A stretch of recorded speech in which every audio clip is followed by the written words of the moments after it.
Turn one soul ring. Yeah, because now the league is sitting at a healthy. We haven't had to use the bottom grazer rule yet, and we're sitting we at. did. Yeah. Oh, did we? Yeah. At yeah, this Trevor, last you had round? to use it. Yeah, because you did so well. Okay, all right. Because now we're sitting at Riley's still in first place with 28, so we have to get him. And I'm in second place at 27. Eric's third place, 25, and Trevor's in fourth place at 19. So we have had to use the bottom grades rule. I apologize. Yeah.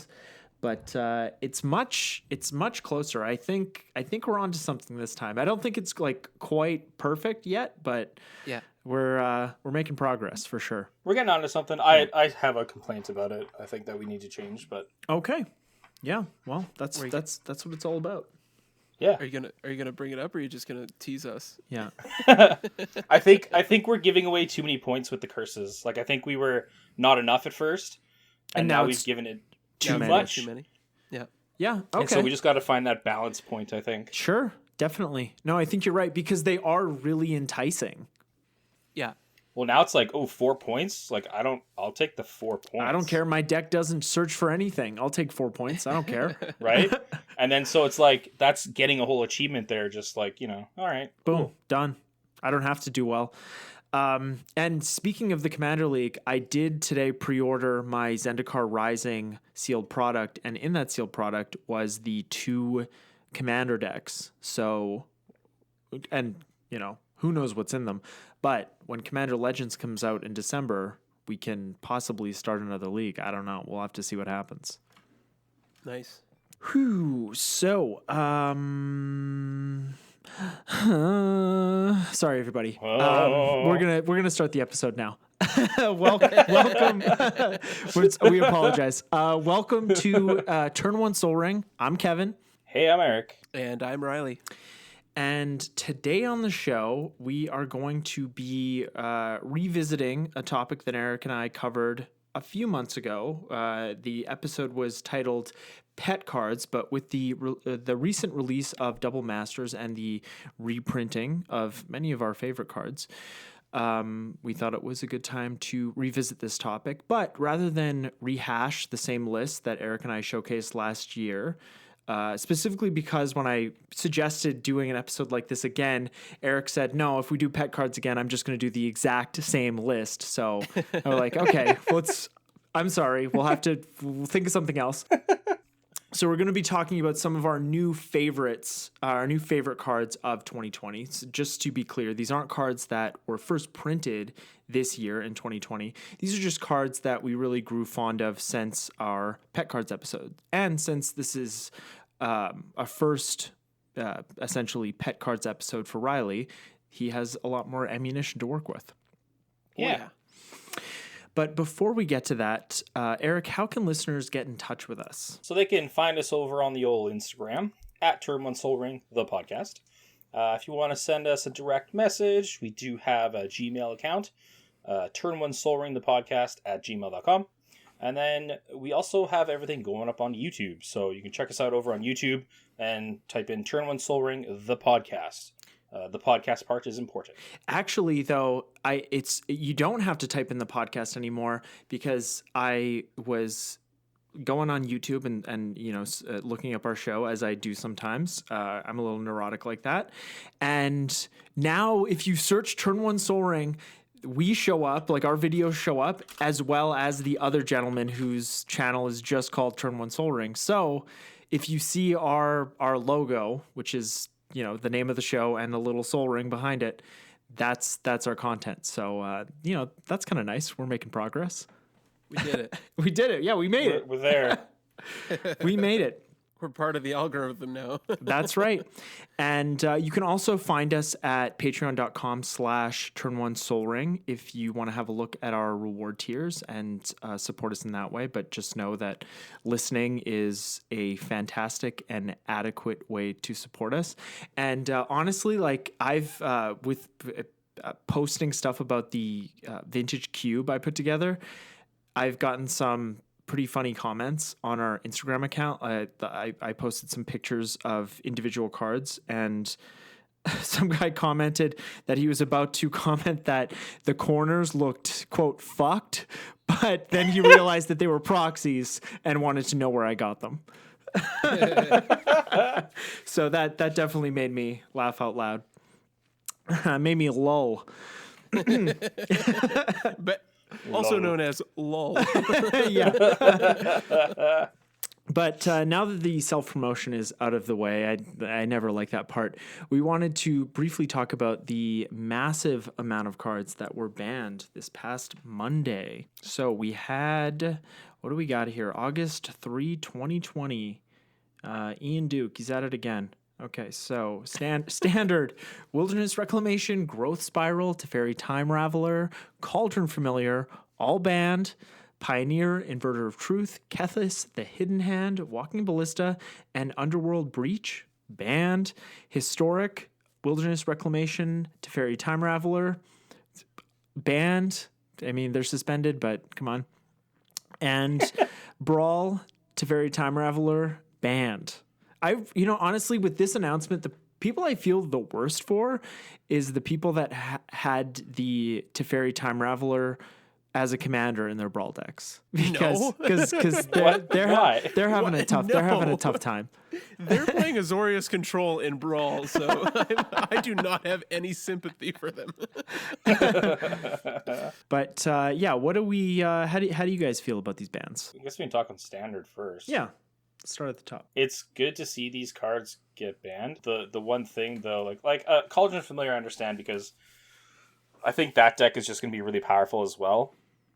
If they just left it in there. Right. I think the other reason was kind of weird how it said that it put like too many triggers on the stack or something.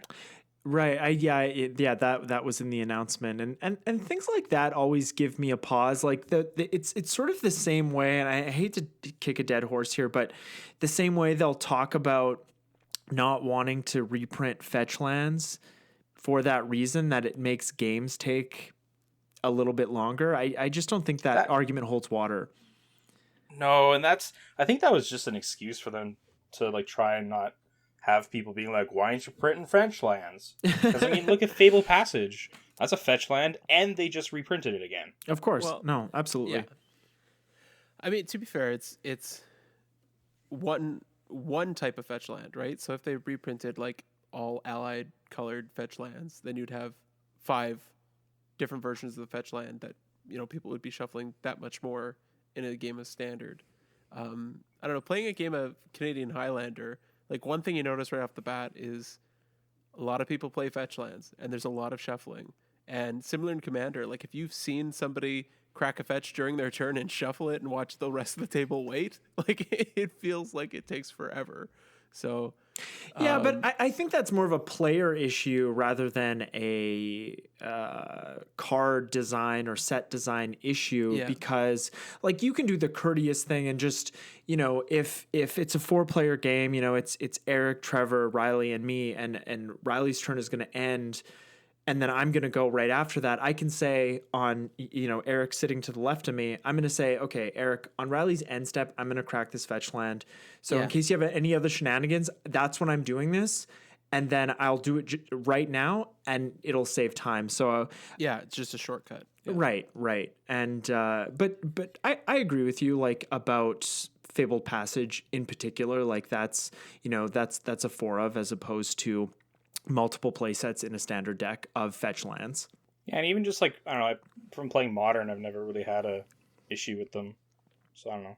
And you do just, it's just something that you get proficient at, right? You get good at piloting the deck and knowing what to search for. And, I've even, heard content creators talk about in their paper decks, putting in specific basic lands, like, unstable lands, or things like that are very recognizable, so that when they're searching, they can just boom, boom, boom. That's exactly the land that I'm searching for. It doesn't look like any other card, and I'll just pull it out that much faster. And I think that's getting really meta with tutoring for lands, but I don't dislike it.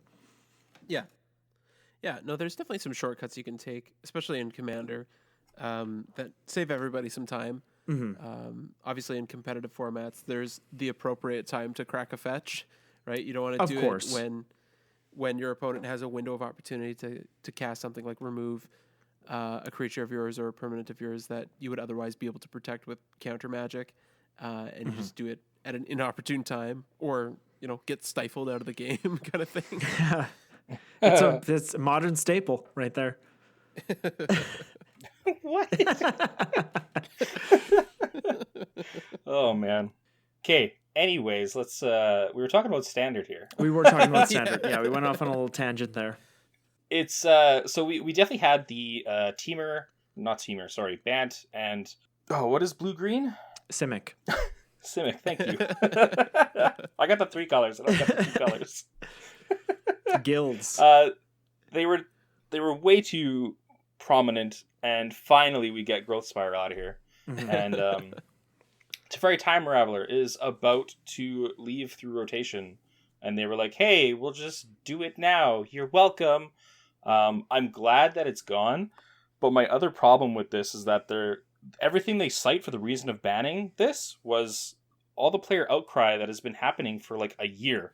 Yeah. And this is the time that they decide to do it. It's like, yeah, and cool. And I think that just because like Teferi, Growth Spiral, and Reclamation are all going to rotate out in about 5 weeks with the release of Zendikar Rising, and people have been clamoring about this, getting rid of these cards for the past while. But I think like the intensity of playing online and not playing paper Magic is what pushed them to do this, because it's less impactful to ban cards if it's only on digital. And the other thing is that if they see the player base going down because of these problems, they're like, well, we should do this now so that hopefully people will continue to play more. Yeah, absolutely. Yeah.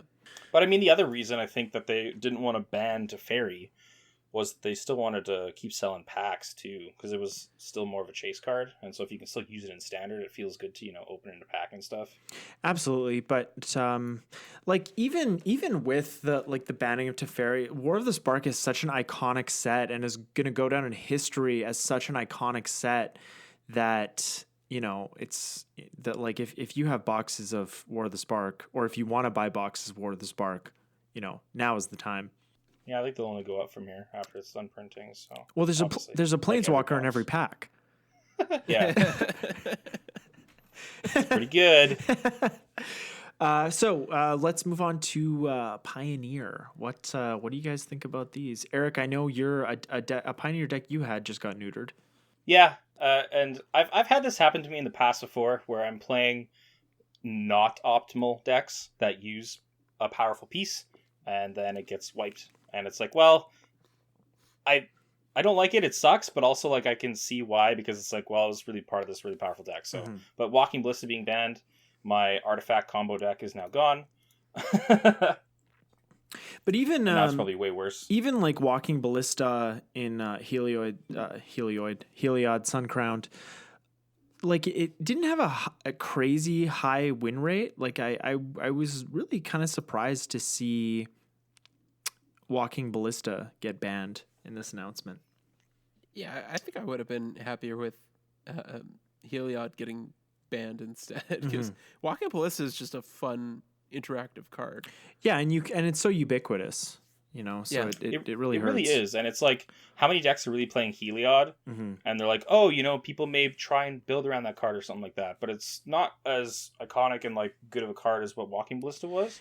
And just getting rid of that little combo there by getting rid of Heliod, I think would have been, I like that choice better. Yeah, and like they talk about how they don't take the secondary market consideration, but they obviously do. I mean, we just talked about Double Masters last week, and it just seems like the way that they take the secondary market into consideration, it would have made more sense to ban Heliod, because Walking Ballista, it just got reprinted, and even with that reprint, it's holding its value because it's so ubiquitous. And if it was legal in Pioneer, it's just gonna go that much more up in value in the next 2 to 3 to 5 years. Who knows when it's gonna get reprinted? It's probably gonna get reprinted like in 6 months, but whatever. And then, like seeing Inverter of Truth being banned, I think is good, because that deck was just not fun to play against. Yeah, it sounds like it was really difficult to really interact with and disrupt the combo. Well, Yeah. it was like a control deck in a combo deck's skin, right? Mhm. Yeah. Yeah. Like the core of it was control, so it was really good at protecting itself. But of course, inverter and Thassa's Oracle would be the main method of winning the game. But Yep. it had really strong ways of pivoting out of that game plan as well. Yeah, so I think these bans are really just going to shake up what's going to happen with the metagame, and while there will still be combo decks, there's just going to be less of those ones that were around here. So Mm-hmm. yeah, Yeah, and like I'm not playing standard, but it seems Pioneer. or Pioneer, but I would love to play some Pioneer. Me too. Yeah.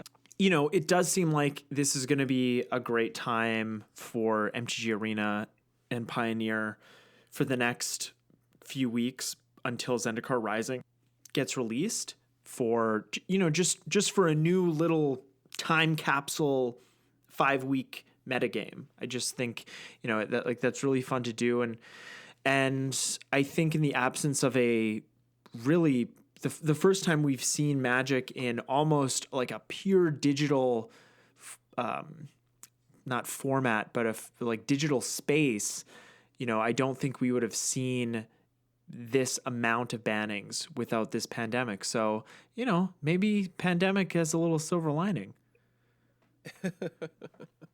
No, Maybe. I'm not like Maybe. I'm kidding, but I'm also not kidding because like the pandemic, has had some silver linings for me. Like I don't know how I'm gonna go back to wearing pants with like a button and a fly because I've been wearing yoga pants the last 4 months, and it's not going good. All right, so shall we? We don't need to talk about Brawl or Historic until what is it? They're re-releasing Amonkhet on Historic. Is that right? Well, in Arena, yeah, they're In doing Arena. Amonkhet Remastered, which is Yeah. kind of a modified set, like a mishmash of Amonkhet and Hour of Devastation. And they're also doing some of the what are those cards called? The lottery cards. Invocation. Yes. Yeah, it looks like from some of the leaks that were out there, Mm. that's a possibility. Cool. Like Wrath Yeah. of God and Thoughtseize were named. Cool. I mean, just a Very cool. final thought on Historic and Brawl. So long, Teferi. It was nice knowing you. You I won't be I- missed. Yeah, I will not miss Teferi. I think since day one, since I've been on the podcast, I've been complaining about Teferi in some light. Well, he's only suspended, Riley. So You know what? no, That's just he's a- banned. that's just a- He's banned. That's just another word for banned. It is. It is. Yeah. All right, everybody. So now that we talked about the bannings, it's over. We're probably not going to have to talk about bannings again because after this, Wizards has probably gotten it together, and we're going to have another like crazy long time until we see this many bannings, right, guys? They're not going to try and push the power level with Zendikar Rising. Yeah, they figured it out. No, they're good. Yeah. Yeah. So, so now we're going to talk about our new favorites, which is why you're all here.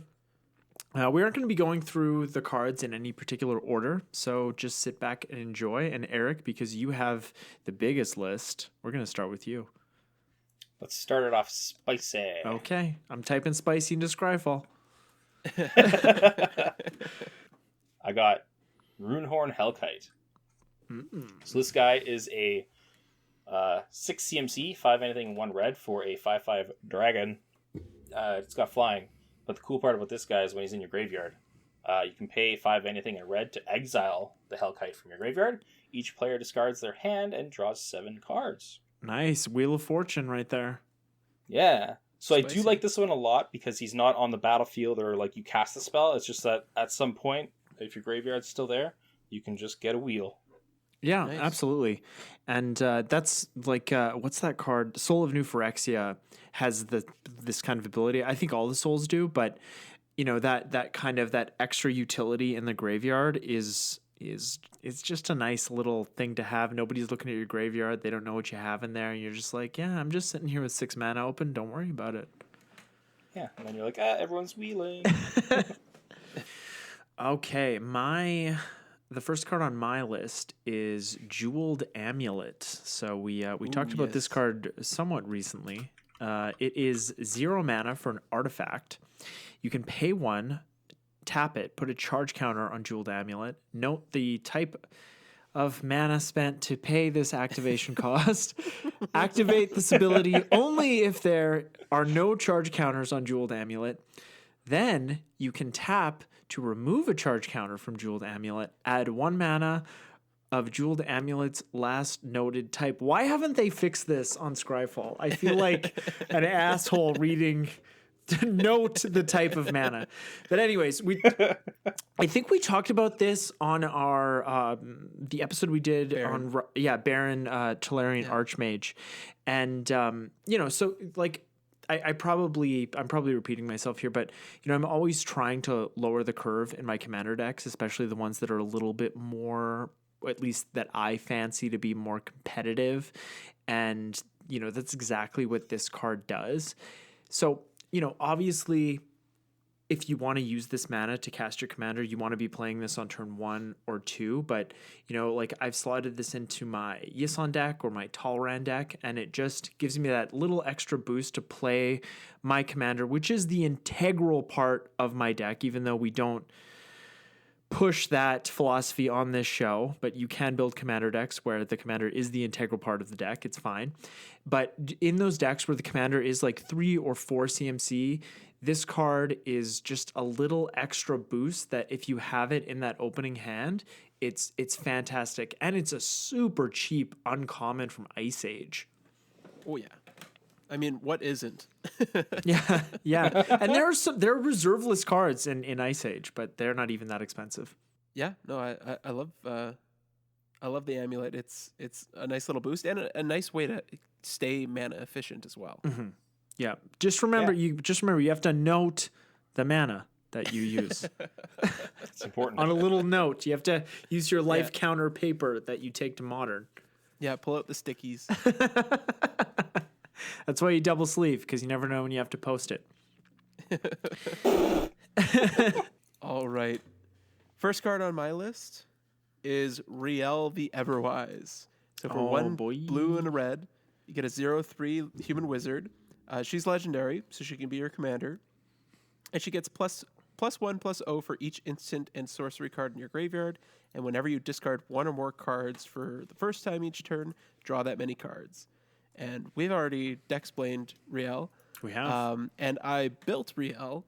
And the few times that I've had an opportunity to play with Riel, she's been a lot of fun. She's a freaking house that comes out of nowhere. She let me tell you from experience, she is the real deal. And funnily enough, going back to the Post-its, when Riley first played with this deck, he did not have a copy of Riel, so he just had a Post-it in a sleeve. Or a Post-it on a sleeve, I can't quite remember. Yeah, it was a Post-it on a sleeve, yeah. That just said Riel the Everwise. That's right. That's all it needs to say.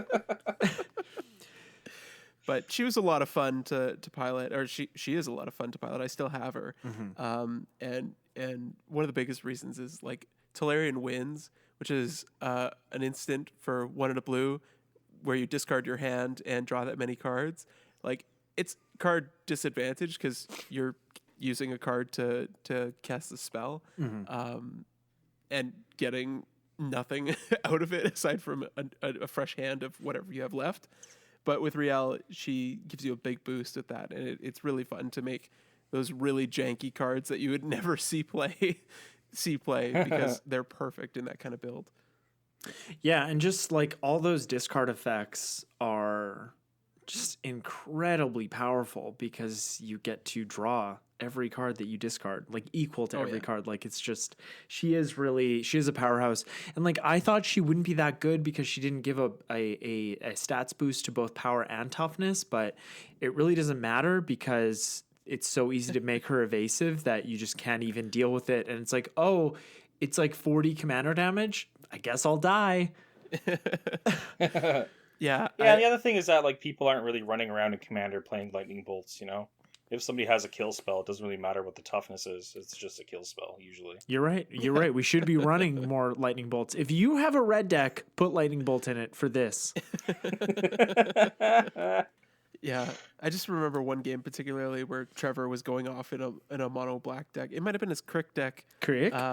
Crick. Eric? He was going off in his Crick deck, and he like drew half of his library or something like that, and it had like an infinite hand size. So he was sitting there with a fistful of cards. And the next turn, I just like wheeled a few times and smacked him in the face for like 23 commander damage. Well, you got to Pretty stop him from going off. That's the rule number one. But also don't let Riley go off. So it's oftentimes it's a delicate balance. Like Eric and I are always fine. Nobody's trying to get us, but Riley and Trevor, they're the wild cards. Yeah. Speaking of lightning bolts, the next card I got here is it's actually printed in the most recent set, which is M21. So coming up next, we got Fiery Emancipation. Ooh, spicy. Yeah, so this is 3 of anything and 3 red for an enchantment. If a source you control would deal damage to a permanent or player, it deals triple that damage to that permanent or player instead. Hell yeah. My lightning bolt does 9 damage. Yeah.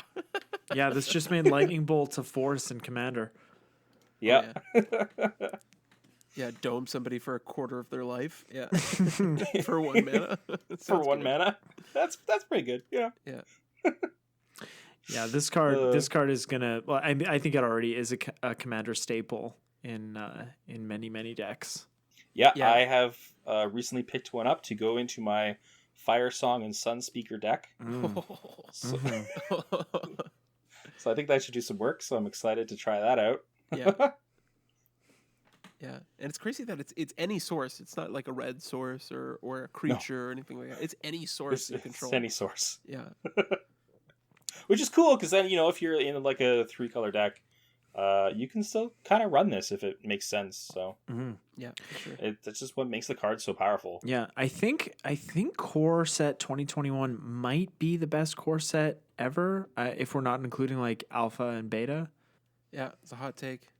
I would say that. Nice. Oh yes. Okay, so It's got a lot of good powerful stuff. Oh, it's so good and so much value. Yeah. And I've been buying copies of Azusa Lost But Seeking for $10.99. Can you believe that? What? I don't even need them and I'm buying them. It's crazy. Yeah, I bought a few copies. So the next card on my list is Kenrith's Transformation. It's 1 and a green for an aura, enchant creature. Sweet. When it enters the battlefield, draw a card. Enchanted creature loses all abilities and is a green elk creature with base power and toughness 3/3. So this is kind of a throwback to what's his name? Oko, Thief of Crowns. Oko? Yeah, it's not really a throwback. It's a throw.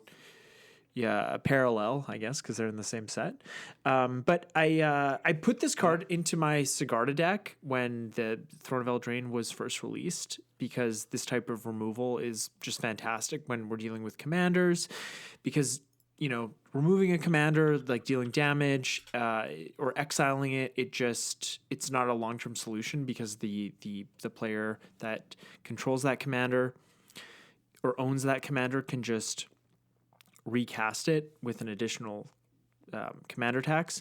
So I wouldn't say that this card is as good at achieving that goal as Song of the Dryads or Imprisoned in the Moon. But what I really love about it is that it replaces itself, and I think that just like it's 2 mana, it replaces itself, and I've slotted this into almost every green commander deck I have. I just think it's just a solid form of removal, creature removal, but specifically commander removal. If they don't have a sack outlet, it's not great. I guess they can block with it, but you can sort of politic your way into not having your opponents attack into that player, hopefully. Yeah, I mean, it's still like a tempo loss for them because if they have to go like a turn cycle without having access to their commander, and they have to make some sort of silly block or attack with it. It's just going to be a bit of a headache for them to get access to their commander again. Mm-hmm. Yeah, but you better watch out because in 7 swings they could kill you. Yeah. Oh, yeah. No, it's a clock for sure. But yeah, let this be a lesson to all of you at home. Always have a sack outlet. Ashnod's Altar, great card. Oh yeah. Next up on my list is Tireless Tracker. Yeah. Yeah. For 2 and a green, you get a 3/2 Human Scout, and whenever a land enters the battlefield under your control, you investigate, which basically means you create a clue. For 2 mana, you can sack it and draw a card. Whenever you sacrifice a clue, put a +1/+1 counter on Tireless Tracker. I think Tireless Tracker is just like one of my all-time favorite cards. I remember the first time I saw it come out in Shadows over Innistrad. I was just in love with the card. It was just like there's so much incremental value just from playing a land, getting a clue, and having the ability later in the game to draw a card, buff up your creature, and have a good time. Yeah, Like, it's just it just does good everything. It's like a Tulane. It's like Tulane's younger, less experienced brother, right? Because it's like they both just do everything's on the card. It's like, okay, you get the clue. Okay, you use the clue. You get a buff. It's just a whole thing. Tulane's just like that, but better. Oh yeah, Tulane's probably a stronger card, but Tireless Tracker is definitely one of those cards that just like has a soft spot in my heart. Oh yeah. The incremental value you get is just so good. Yeah. And I really like this card as well. Just playing it in Modern too, just because it's solid. Oh yeah, like you're playing against Jund and somebody throws down a Tireless Tracker and you're like, I can't hate the card. It's too good. Yeah. Yeah. Play Tracker, fetch land, crack the fetch. You get 2 clues. Yeah. And then I have to Got enough mana to crack one, draw a card. And then then I have to turn 3 Karn and exile the tracker, but it's all good. It's hard to be mad at Tireless Tracker though, because he's just a well-rounded creature. Mm-hmm. It's not oppressive by any means. No. But, it is just really solid. It's just a solid Magic card. Yeah. Yeah. Okay. Am I next? That was Eric. No, me. No, me. No, me. So next card I'm going to talk about, it's a new card in Jumpstart, so I know it's a little tough to get. But I just love this card so much for my Animar deck, and it's Branching Evolution. Oh, yeah. So 2 of anything in green for an enchantment. If 1 or more +1/+1 counters will be put on a creature you control, twice that many 1/1 counters are put on that creature instead. I love it. Yeah, obvious reasons for Animar, and being at 3 mana is so much nicer than having to try and run Doubling Season, which is at 5 mana. So Yeah, by the time you get to turn 5, you want to be winning the game, right? yeah. So and you're not really in Animar, you're not really making tokens. You could probably do a strategy like that, but of course Animar just wants more counters on himself to make all your creatures cheaper. Mm-hmm. So this card just completely makes sense. I think it's better to run this over the Doubling Season. You could run both as well, just to get that more solid. I feel like it's more in line with Hardened Scales. Mm-hmm. Yeah, But right. just having an extra copy of that, even if it's 3 mana, I am more than happy. Definitely. Yeah. And all the art is really Incredible. really on point because you got the double-tailed cat, the double-headed snake, the double-headed it's some kind of bird. Yeah, the Double- bunny rabbits with 4 ears. Yeah, the double antlered it's a hooved creature. I don't know what it is, but there it is. There's elk in Magic. You can say elk. It's an elk. Okay. Yeah, I just couldn't think of I couldn't even think of moose or something, and just given to the elk. yeah. Oh, you're so Canadian, eh? I know. I am so Canadian and I couldn't think of the moose there, buddy. You go down to Hortons and you see a moose. Okay, so my next card is Eerie Interlude. Nice. Ooh, I love that card. Yes. And we just talked about this last week in another of Riley's deck techs, which was I'm getting flashes of deck techs here. It was it was Tulane Companion. That was a fun deck. That was a really fun deck, Riley. Yeah. And Eerie Interlude is 2 and a white for an instant. Exile any number of target creatures you control. return those cards to the battlefield under their owner's control at the beginning of the next end step. So obviously I know about Teferi's protection, and I know, it does this but better. But what I really like about Eerie Interlude is because it happens at the next end step. If you have a board full of creatures with ETB effects, and you don't have to use this to save them, you can just use this to get those creatures back into the battlefield to just get extra value, or just to accomplish a specific goal. And I probably mentioned this on our last episode, but if you're in a deck where you're stealing a lot of creatures, like if you're playing a Brago deck where you're, doing a lot of Gilded Drake kind of things, or things like that, you can steal your opponent's creatures, and in the event of a board wipe, you can use this to save your creatures and then just let your opponent's creatures die. So it's so much utility, because what I love about it is it's any number of target creatures you control. So don't give them Shroud. That's going to be a mistake. All right. And I'm telling you from experience, that has happened to me. It's not fun. Yeah, no, great card. I love it. Mm-hmm. Yeah, well, yeah, I've just been running that card for a while. I really do like it. Just the protection against wraths is something that's always like a good utility, which is what that card gives you.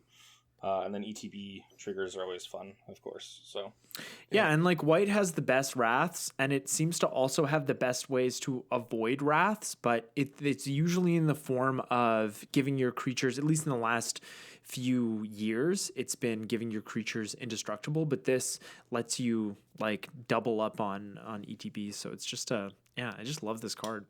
Yeah, pairs really well with Eternal Witness or Mnemonic Wall, things like that. Mm-hmm. Heck yeah. Yeah.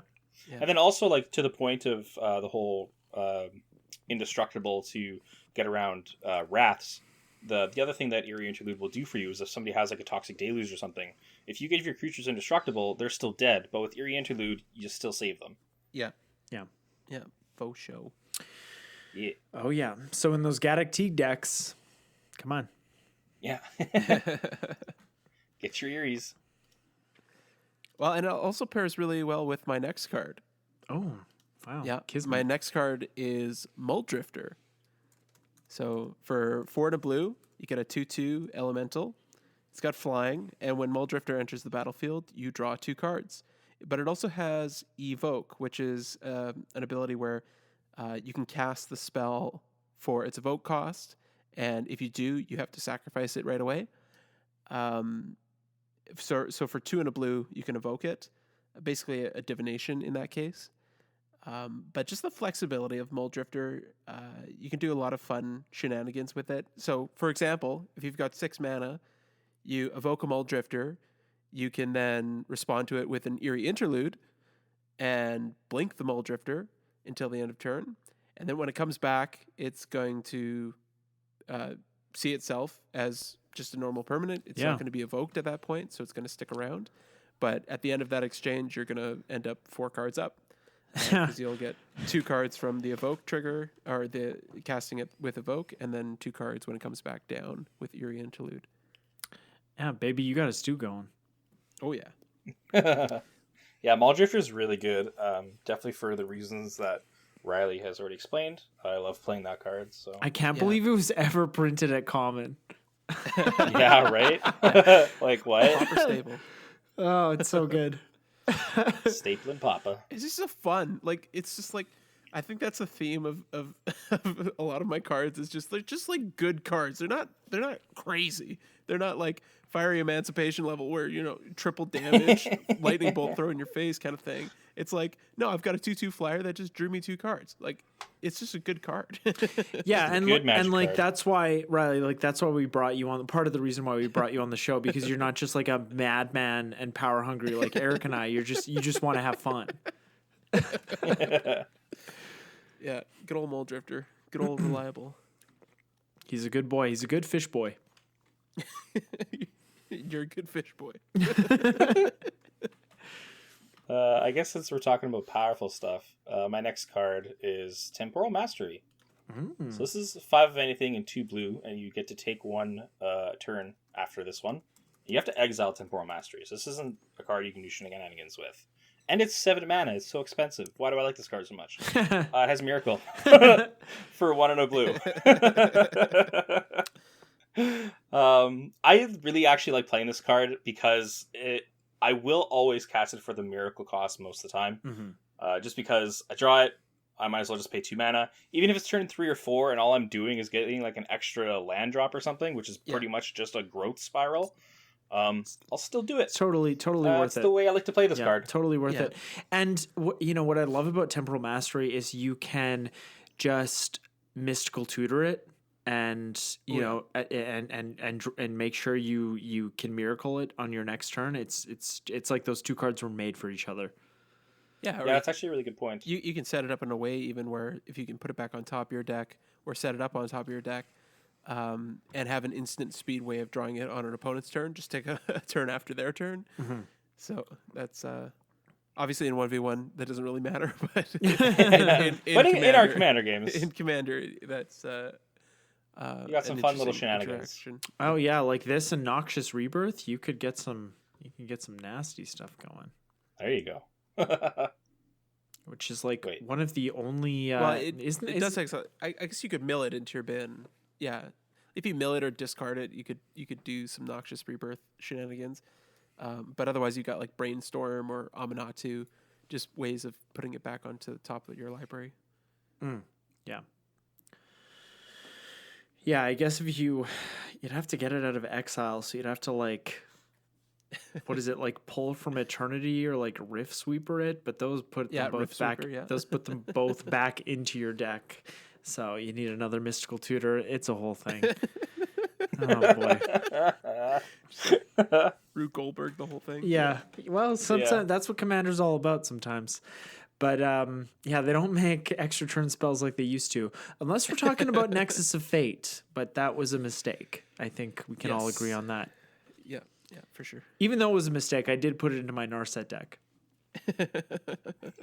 Because it's free. It's free. Just do it. It is just a powerful card.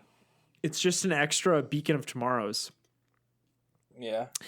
But my next card is Unravel the Aether. It's 1 and a green for an instant. Choose target artifact or enchantment. Its owner shuffles it into his or her library. So this is, this is from Born of the Gods, but I just discovered this card recently, and I think it's a much better option than strictly destroying an artifact or enchantment in a lot of cases. I have said over the course of the show that, Crows and Grip and Nature's Claim are fantastic cards in their own right, but I think that a lot of times it's going to be more difficult to pull an artifact or enchantment out of a library than it will be to pull it out of a graveyard. At least I think decks are going to be set up more often to pull cards out of graveyards than to pull them out of libraries. I mean, if we're dealing with like an Enchantress type build, that's an exception to what I'm talking about. But otherwise, I feel pretty strongly about this being a more permanent form of removal. Yeah, and even what you said about Enchantress, like I run a Bant Enchantress deck.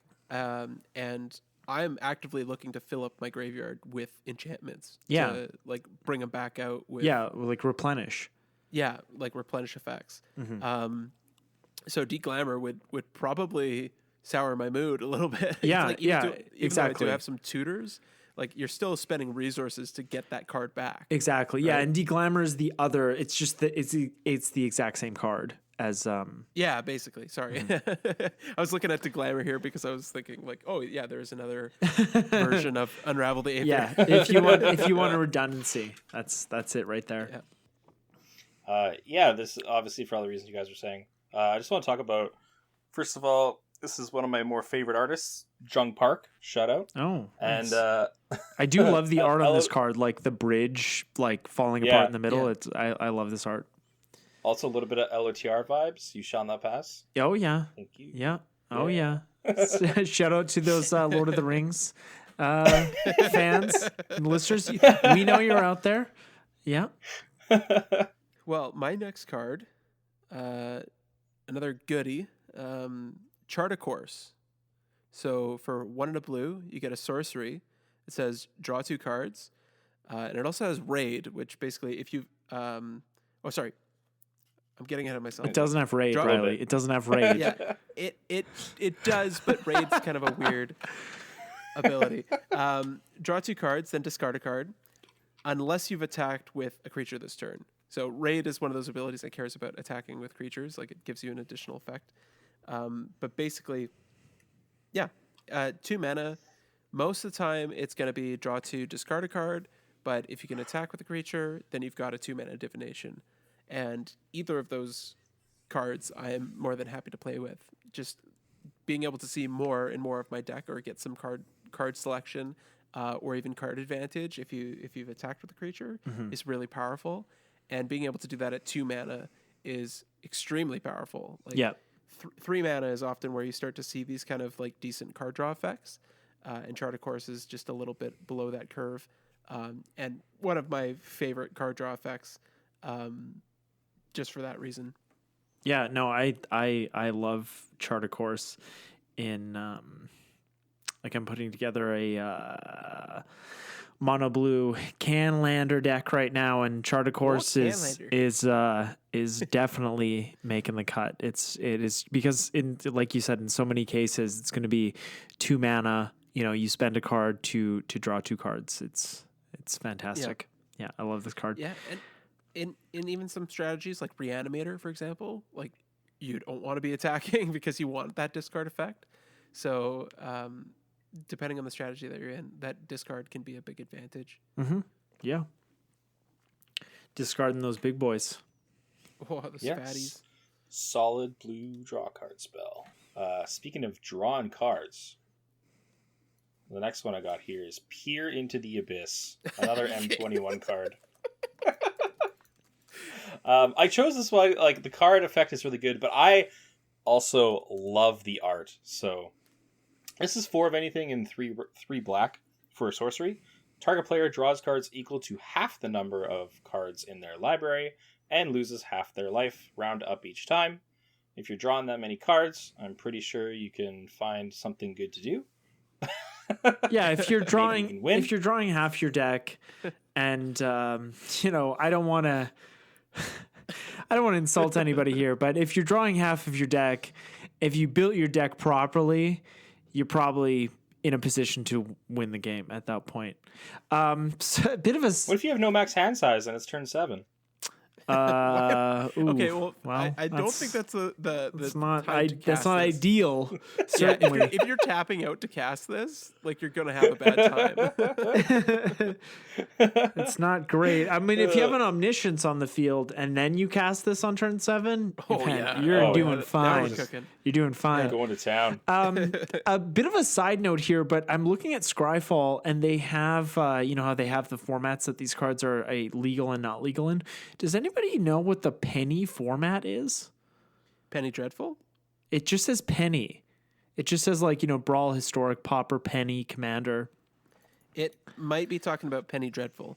So Penny Dreadful is an MTGO format where basically it's got a rotating list of cards that are legal based on how much they are within a certain period of time. Oh, okay. So they have to be under 2 cents. Okay. Under 2 cents. Yeah, on MTGO. Yep. Yeah. Okay. MTGO. Right, MTGO. Right. Okay. That makes sense. Yeah, I love the art on Peer into the Abyss. I feel like this sort of harkens back to the time when I started playing Magic, the kind of art that made me a little scared to look at the cards. Yeah. Oh yeah. Yeah. The longer you stare at this, the more creepy it gets. So we just have a character, and then his head, but then he's coming out of his own mouth with the open mouth part. But then also he's coming out of the eyes where the eyes should be, and it just keeps repeating and repeating and repeating on every single spot. Yeah, it's like that cow on the Baby Bell round of cheese that has the earrings that are also the round of cheese with the cow on them, that has the earrings with the cow on them. I remember as a little kid looking at that and being like, "Oh, this is This is just never ending. That was a hard reality for me. Yes, I've never looked that closely at a wheel of Baby Bell cheese before, but I'll give it a look next time I'm at the grocery store. I don't even know if they still make them. This is like the mid '90s I'm talking about.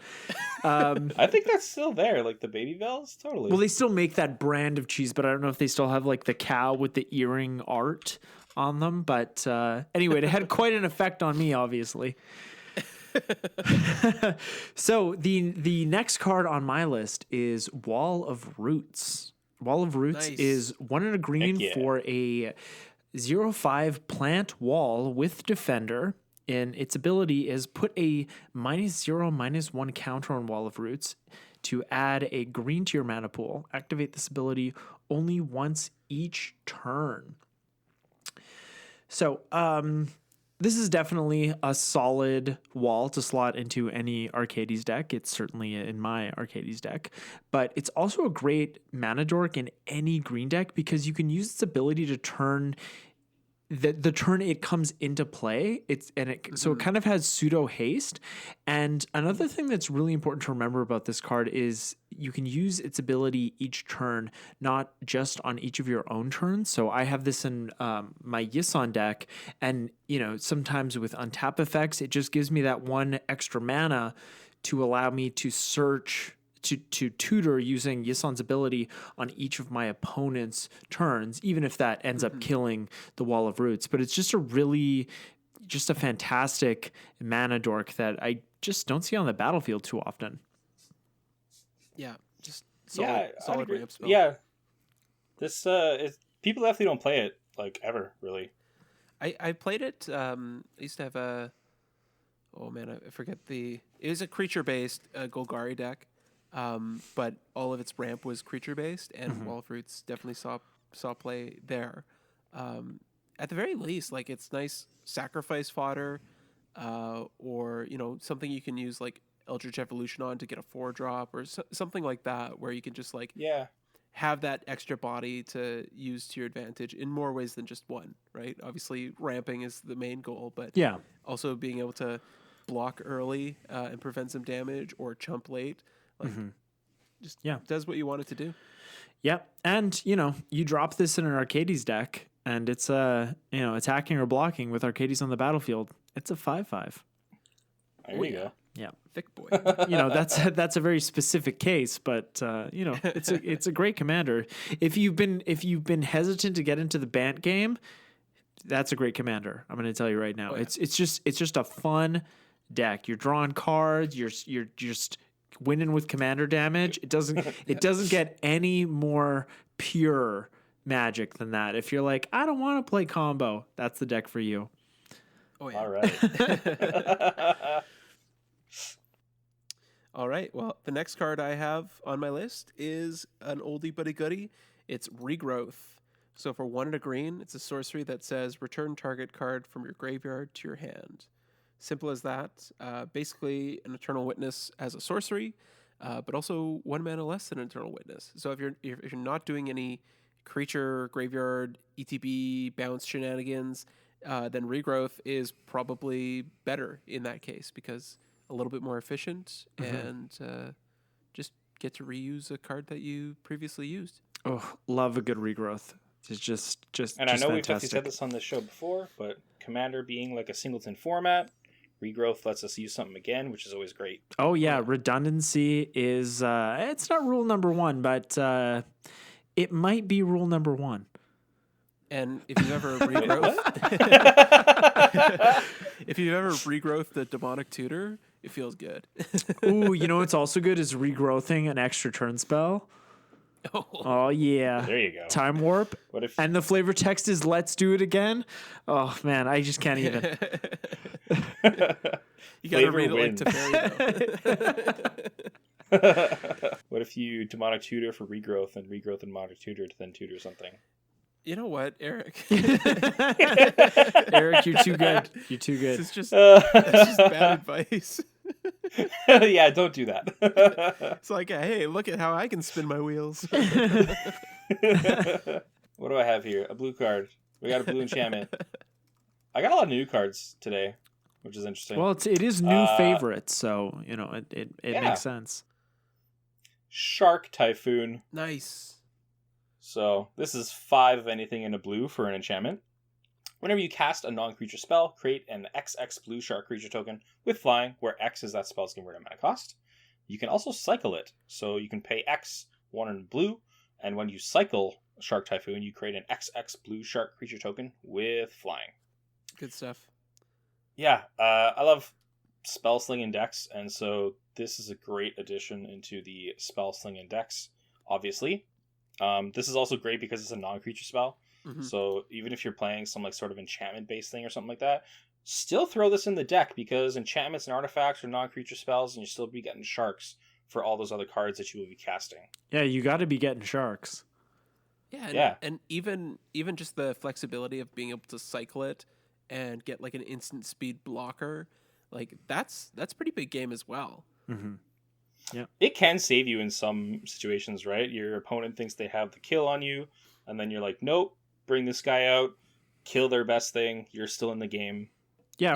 Or your opponent swings at you with their commander that doesn't have high stats. You just boom, take it out. Yeah. Like, haha, gotcha. Ooh, that feels good, man. Oh, love it. Of course, cycling being an ability, you can't counter it with a counter spell.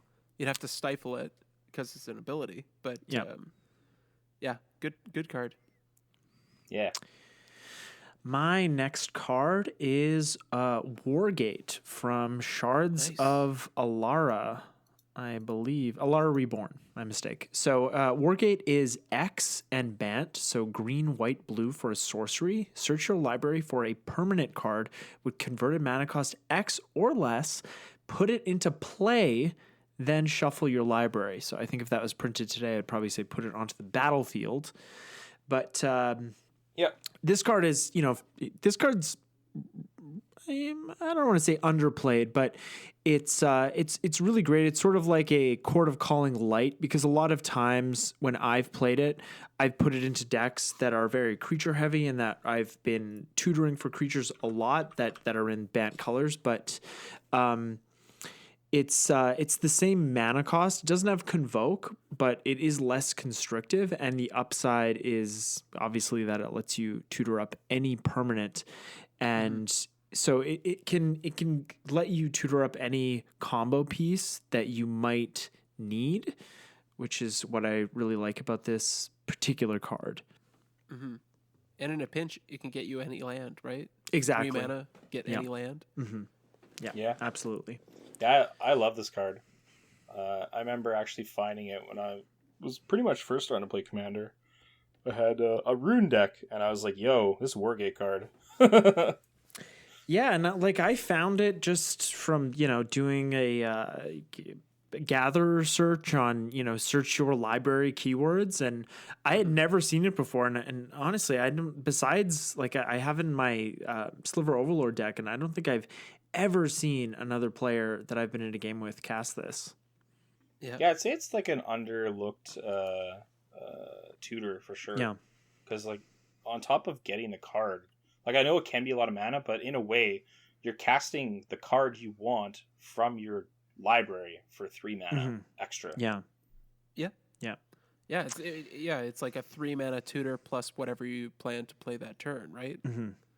Yeah, and it's also some things like this, like X spells, that'll have to be equal to X, but I like that it's X or less. So if you don't, if you're not super proficient with the deck, it's okay, I'm just gonna sink all my mana into this because I don't know exactly what's in my deck, and I'm just gonna search through my deck and maybe I'll find an answer. I think we've all been in that position with a brand new deck. I'm not exactly sure.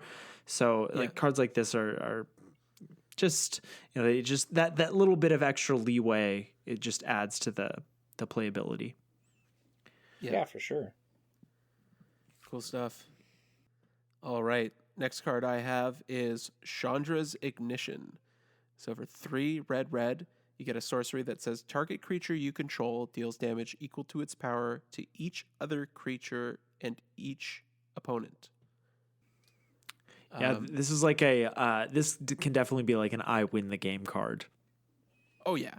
Yeah, it's I win, or just like cripple your board or cripple your face. Like it's just Chandra's Ignition is great. Obviously, it being a targeted spell, you can be blown out by instant speed removal or bounce effects.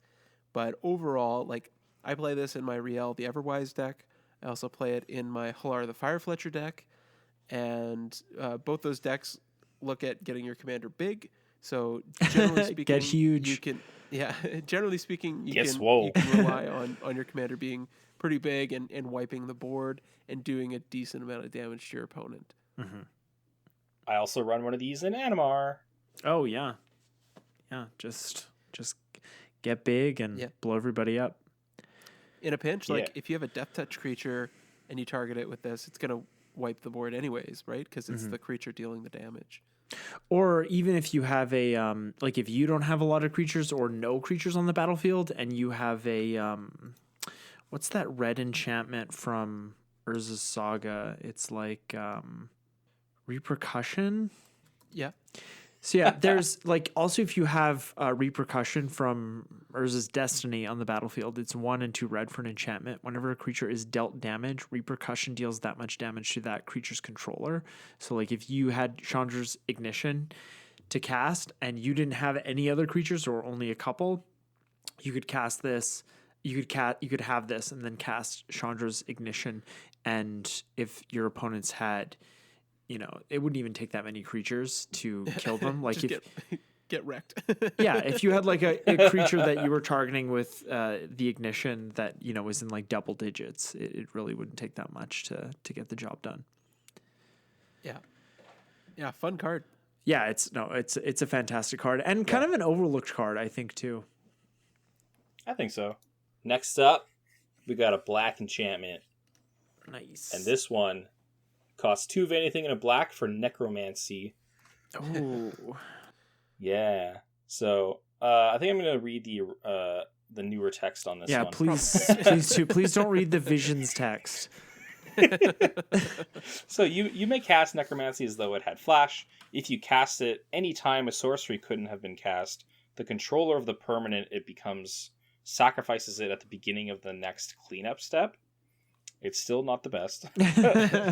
When Necromancy enters the battlefield, if it's on the battlefield, it becomes an aura with enchant creature put onto the battlefield with Necromancy.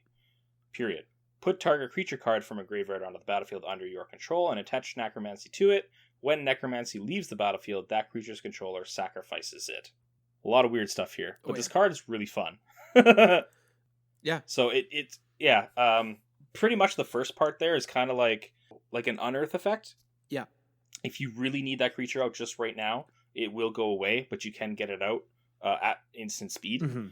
But then the other cool part about Necromancy that's really great is if you're just casting it regularly and it's on the creature, if you decide to blink Necromancy, you can physically decide to pull out any creature from your graveyard whenever you want to by blinking Necromancy. Because you hit Necromancy, it goes away, you sacrifice the creature. When it comes back into the battlefield, you choose a creature from your graveyard to attach Necromancy to it. Oh, that's dirty.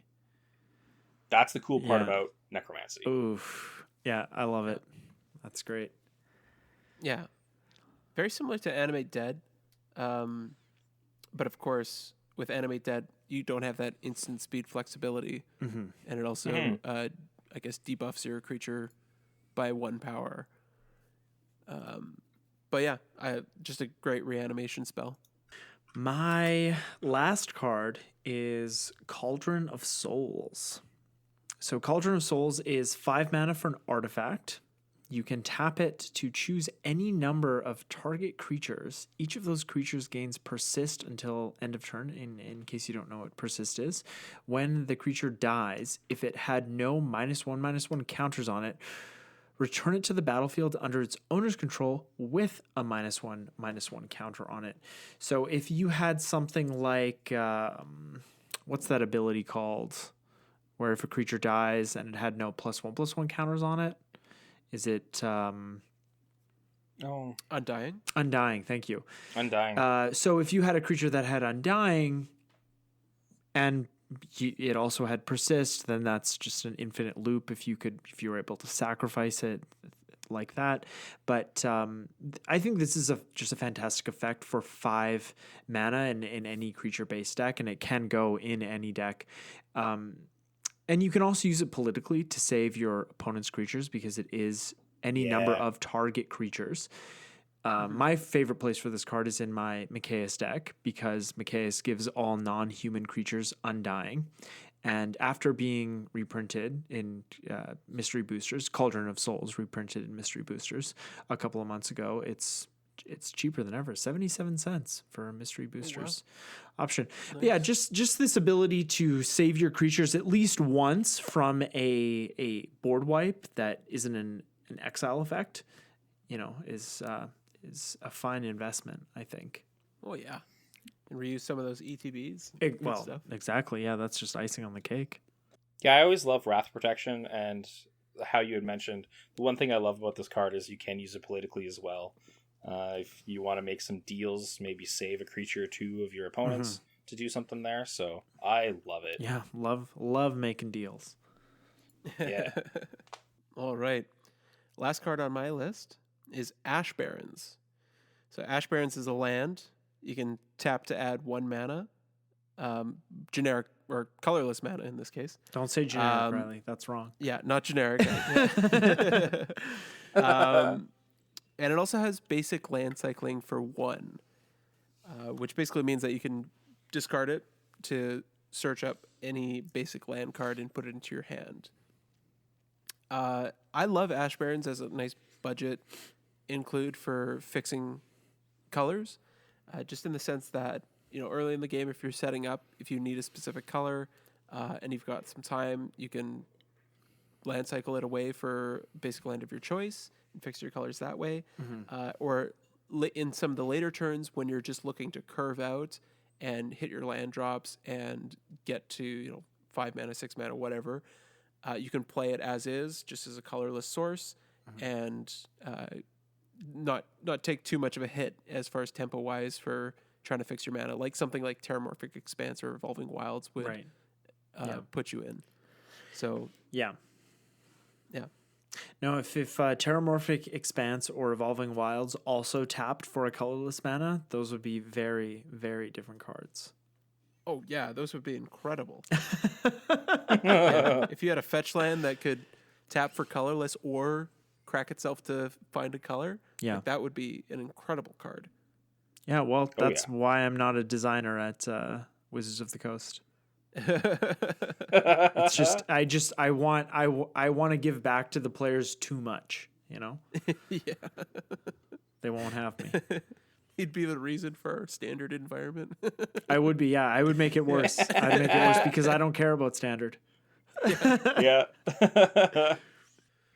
Well, we got 1 card left, and I chose to, I guess, end our ramblings of cards with Fierce Guardianship. Nice. It's just such a good card. So it's 2 of anything in a blue for an instant. If you control a commander, you may cast the spell without paying its mana cost. Counter target non-creature spell. Yeah, who knew? It's who knew? Who knew that free spells would be good? Yeah.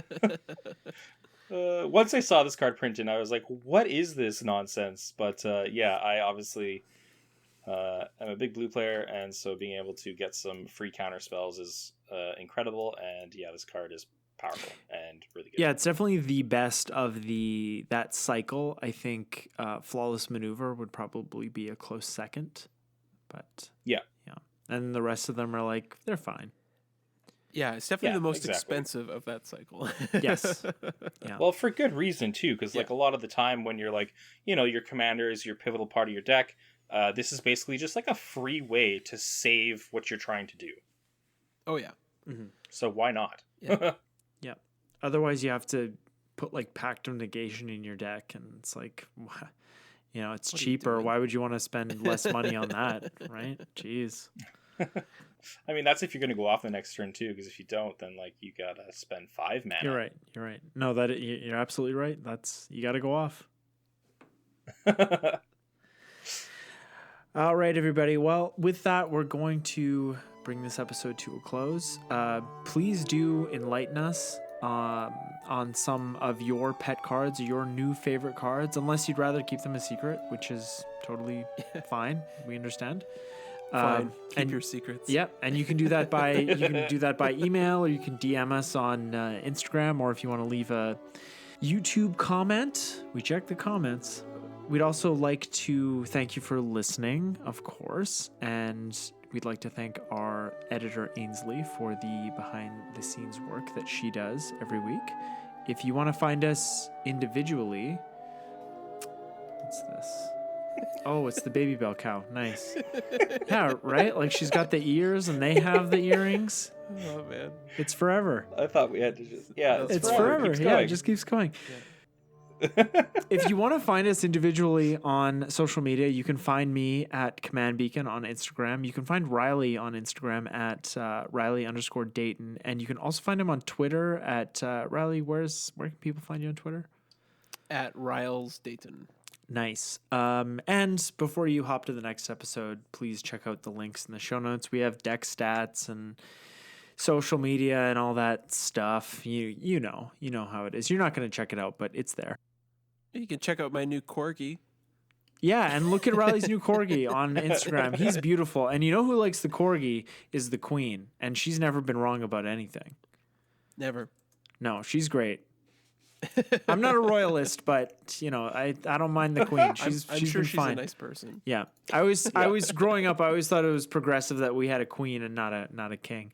Anyways, thank you for listening, and we will talk to you next week. Bye. Goodbye. Check out the cow. Yeah, check out the laughing cow. Oh God. Turn one soul ring. This is the part of the show where we sing about stuff.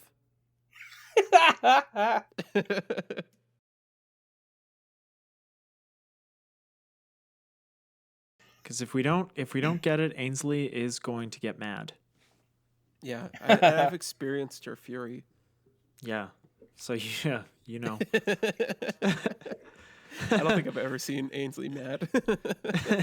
It's not that bad, if I'm being perfectly honest. Oh, I boy. don't really want to make Ainsley mad.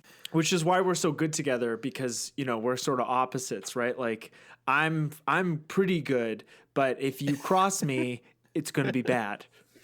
You'll experience the salt. Yeah. Yes, very much so. Like when you didn't let me combo off in our Commander League last year, and I still remember it.